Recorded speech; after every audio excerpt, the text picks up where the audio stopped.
name's Grace Fowler. I am a junior at the University of South Carolina Honors College. I first became interested in the James Bigger III house this last semester in May. I had a course that was, the main focus was historic preservation, and we were tasked with finding a project or a historic home or a historic landmark. About that same time, I was scrolling through Facebook and I saw the petition, like I'm sure many people did, to try and save this home as it was up for sale, and it immediately sparked my interest. I was just had driven by this house so many times growing up here, and I just loved it. I thought it was such a historic Clover Lake Wylie landmark, and so I learned a lot of interesting information about this house through my research. This house was built in 1848 by James Bigger III. It's believed it was built for his widowed sister and his nieces and nephews. It was completed in 1848 and James Bigger died in 1853, so he only lived here for a short 5 years.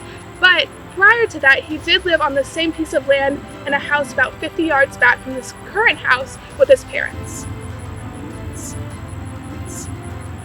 So after James Bigger III's death in 1853, this home passed to his nephew, Alexander Barnett Bigger. Alexander Barnett Bigger unfortunately passed away in the Civil War, so then it passed on to his daughter, Frances Bigger. So Frances Bigger then married Captain William Beatty Smith, and the family lived here for 9 years before Frances Bigger passed away. 2 years after the death of Frances Bigger, Captain William Beatty Smith married Elizabeth Bigger, the sister of his first wife, and moved his family 8 miles west. So this home is super important to us as a Clover landmark, but its importance also really stems from Captain William Beatty Smith's involvement in this home and living here for 9 years. Captain William Beatty Smith subdivided land around the town square of Clover, and he also built a train depot at his own expense. In 1898, Captain William Beatty Smith was instrumental in founding the Clover Cotton Manufacturing Company, which was the first real business in Clover to provide living wages for people and help Clover prosper. The house was sold out of the Bigger Smith family after World War I.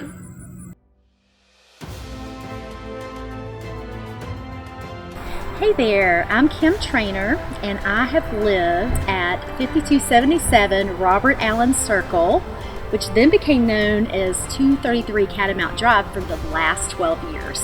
And it has been an adventure. We have loved living in this old house. When the owners of this house rented it to us, they said it's going to take some finicky people to like this house, and they were right. The Trainers have really loved this house. We came here in 2008 from Georgia, and we came here as an adventure. We knew that we were going to have 5 children going through high school, and we just were like, you know what, we're just going to make this our home. We love history. We've always wanted to live in an old house. And so when I walked in this house, I literally just started crying. It was so well taken care of. The floors were original. The doors were original. The windows were original. Just everything about it I loved. But the thing I loved the most was this big oak pecan tree. I remember that first season, it dropped 10,000 pecans. And the reason I know that is because we told our kids, if you will go out and pick up all those pecans, we'll give you 5 cents a piece. We spent a couple $100 that season paying for all those pecans they picked up. But it was something really special because that same year, people kept dropping by here wanting to pick up the pecans. And of course, we were more than willing for them to come and share some of the bounty. Another couple of things that are really special about this house is it's really a family heirloom house. As you have heard before, James Biggers was the one who built this house. And one of the things that was special to me about learning the history is that he built this for his widowed sister that had 5 children. And who would have ever known in 2008 another woman, me, would have moved here with my 5 children. Of course, thank the Lord, I was not a widow, but all the same, there's another 5 children that grew up in this house. And this is the home that my children call home. Something else that's really special about this place is I've been asked, would I mind if weddings were here in this beautiful yard? And again, the previous owners, the Boyds, did such a wonderful job making it like a little garden. And of course, I was more than happy to have a wedding because that was something that was really special to me. So in this house, we have literally had hundreds of baby showers and wedding showers for new brides. But when we were able to have that wedding, it was just absolutely gorgeous. And they didn't have to do that much to make it gorgeous. It just was so beautiful.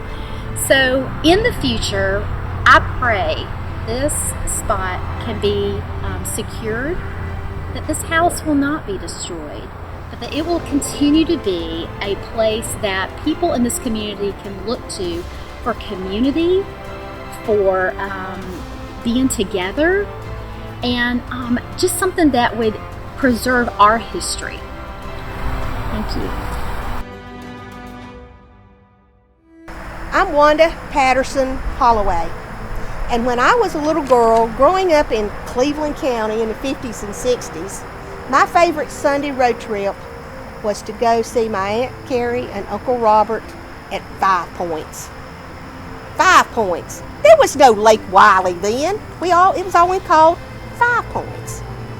But my brothers and I knew that when we got here finally, we knew there was going to be a lot of family, a lot of good food, and freedom. We could roam, we could go anywhere we wanted to over all this land. It was ours. We loved it. Now, you see, Tullamore over there, that wasn't even here. That was a cow pasture. My Uncle Robert, he raised cattle.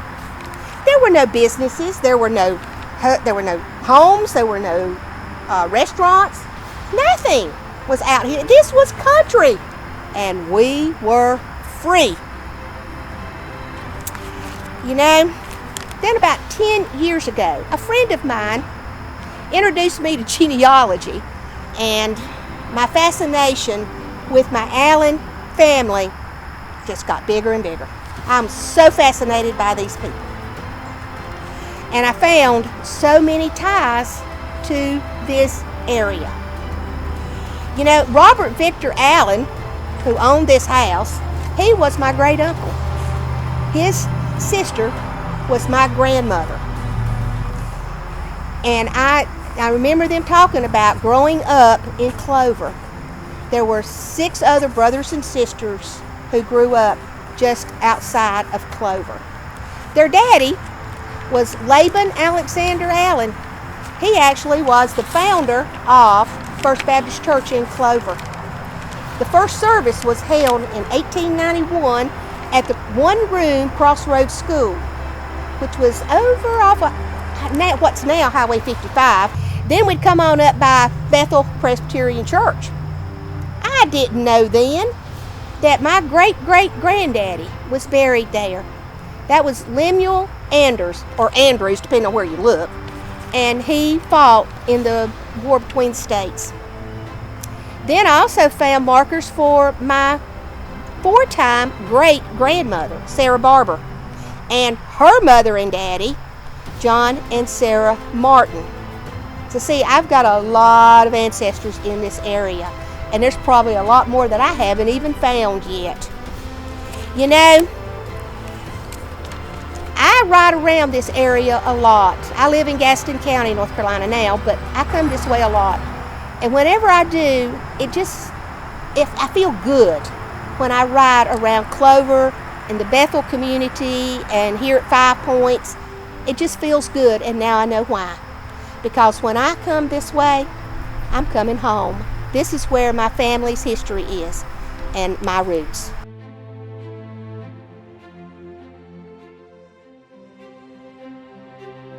My name is Joy Bigger Sanderson. My grandfather, Richard Andrew Bigger, was born in this house July 27th, 1897. His father, James Bigger, built this house, and he was raised in this house, this is the only last standing piece of memorabilia from the Bigger house. It is very important for us to keep the last Bigger property. Hi, my name is Randy Bigger, and I'm To my right is my cousin Elizabeth Boykin, and we are both members of the Bigger family of York County. My father said he was born in the Blue House, and he was born in 1893, I believe. It stayed in the family a good while, and we're still proud of it. Maybe Beth would like to tell you a little bit about the 40 windows. Sure, I'll tell you about, well, my grandfather lived in the house. He was Randy's brother, older brother. And so he was older at that time. And so I really don't know a lot about the house, except that when we were children, we always traveled by there to go to my grandfather's house, which was another bigger house, a later house. And we would drive by the house, and my father told us that that was a 40-window house. So that's what we called it. Every time we went by, we would say, "There's the 40-window house." We would come down from our home in Charlotte, that is my parents and I, and join Beth's family at the home of Clyde and Mamie Pigger. Beth and her siblings would sing "Over the Valley and Through the Woods," to grandmother's house we'd go, and Aunt Mamie would have a fire and an iron stove using wood for heating and all of it. She prepared everything, none of this fast food stuff for her. And that was a delightful memory of mine.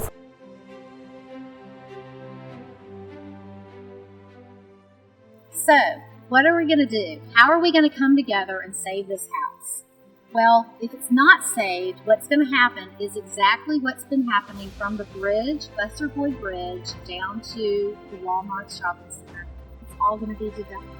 And we're not going to have anything to leave the next generation. It's up to you. It's up to us to make a difference. If we do not have a plan to save things like this house and get some of this green space reserved, it's going to go to developers. And please don't think it won't, because it already is. So join together. Let's join together and see that this house is saved for the next generation.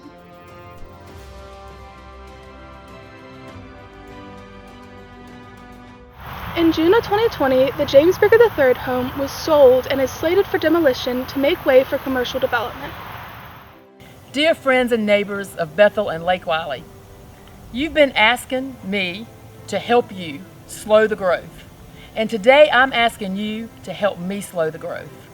We have an opportunity to check yes on the ballot on November 3rd. If you want a dog park, farmer's market, some community gardens, you want to save some of our historic landmarks, check yes for the Bethel Lake Wylie Land Acquisition and Preservation Park District.